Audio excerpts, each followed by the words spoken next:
विधायक जी के बिना तो कुछ भी नहीं है हम लोग। और ये चुनाव मेरे लिए खुशी का नहीं है, बस एक जिम्मेदारी है उनकी जो हमको यहाँ पर भी पूरी करनी है।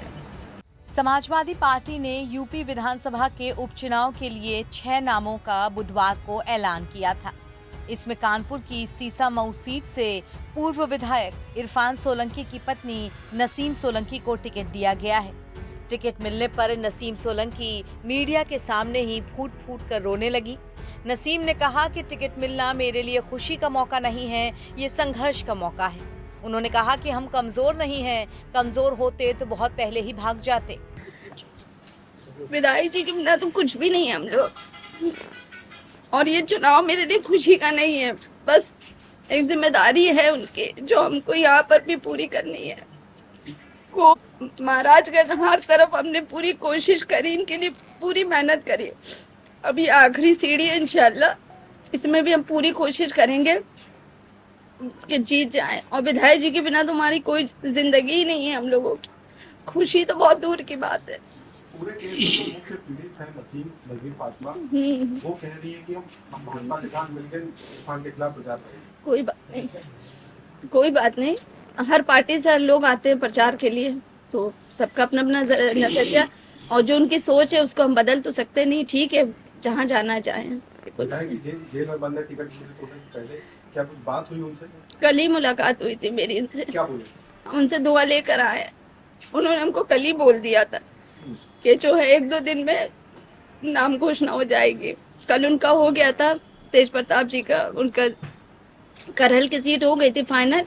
तो उन्होंने ही हमको ये खबर दी थी जब हम मिलने गए थे, और हमसे कह रहे थे हो सकता है 1 दिन में तुम्हारा भी नाम आ जाए, तो तुम उसके लिए तैयार रहना। और सबसे पहले दुआ वही हमको दी। तो अब क्या तैयारी है चुनाव को लेकर? किस तरीके से उपचुनाव है, जल्द घोषित हो जाएंगे। अब किस तरीके से, अगर आप रो रही है, कमजोर है, क्या किस तरीके से आप जनता के बीच में मजबूती के साथ जाएंगे? हम कमजोर नहीं है, हम कमजोर नहीं, हम बहुत मजबूत हैं। जब भी आज यहाँ पर खड़े हैं, अगर हम कमजोर होते तो बहुत पहले भाग जाते मैदान छोड़ के। पर हमने विधायक जी के लिए हर प्रयास करा, हर प्रयास की लड़ाई लड़ी है, कोर्ट से लेकर। अब हम जनता के बीच में अपनी बात को रखेंगे और अल्लाह ने मौका दिया है, तो हम बिल्कुल कमजोर नहीं है। हम बहुत हिम्मत के साथ अपनी बात रखेंगे मजबूती से। और बाकी ये फैसला जनता के हाथ में है कि जो है उनको मेरे हालात पता है और विधायक जी के भी हालात पता है, तो वो अच्छा फैसला कर सकती है हमारे। अब 17 तारीख डेट लगी है, चुनाव की तारीख के ऊपर सारी चीजें हैं। अगर उससे पहले मिल जाता स्टे तो अच्छी बात है, नहीं तो आज के लिए भी हम तैयार थे और आने वाले वक्त के लिए भी हम लोग तैयार हैं। बता दें कि इरफान सोलंकी को आगजनी के मामले में सजा के बाद सीसामऊ सीट रिक्त घोषित की गई थी। इरफान की तरफ से कानूनी लड़ाई भी मुख्य रूप से उनकी पत्नी नसीम सोलंकी ही लड़ रही हैं। मीडिया से बात करते हुए नसीम ने कहा कि ये चुनाव सिर्फ विधायक जी का चुनाव है। कोर्ट कचहरी से लेकर हर जगह खूब मेहनत की है, अब ये आखिरी सीढ़ी है। नसीम 1 दिन पहले ही इरफान सोलंकी से मिलने महाराजगंज जेल गई थी और कहा कि वो वहां से दुआएं लेकर आई हैं। बड़ी जिम्मेदारी आपको दी गई, कैसे आपको फेस करेंगे?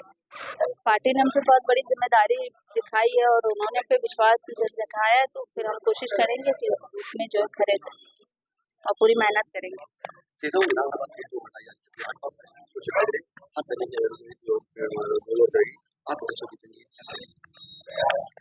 मैदान में तो 2-3 पार्टी होती जब भी मुकाबला होता है, वो भी अपनी पार्टी है और बसपा होगी और जो भी और भी पार्टी होगी तो अपनी तरीके से तैयारी करती है।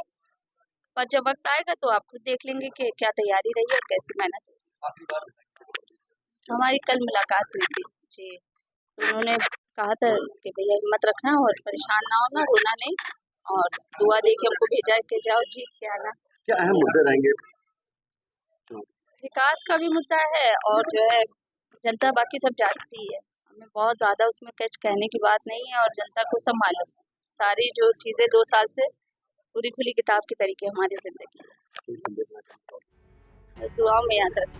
गौरतलब है कि नसीम सोलंकी के पति और सपा विधायक रहे इरफान सोलंकी को MP MLA अदालत ने जाजमऊ आगजनी केस में 7 साल की सजा सुनाई है। इसी केस में इरफान 2 दिसंबर 2022 से जेल में बंद है। सजा के कारण ही इरफान की विधायकी चली गई और सीसामऊ सीट खाली हुई।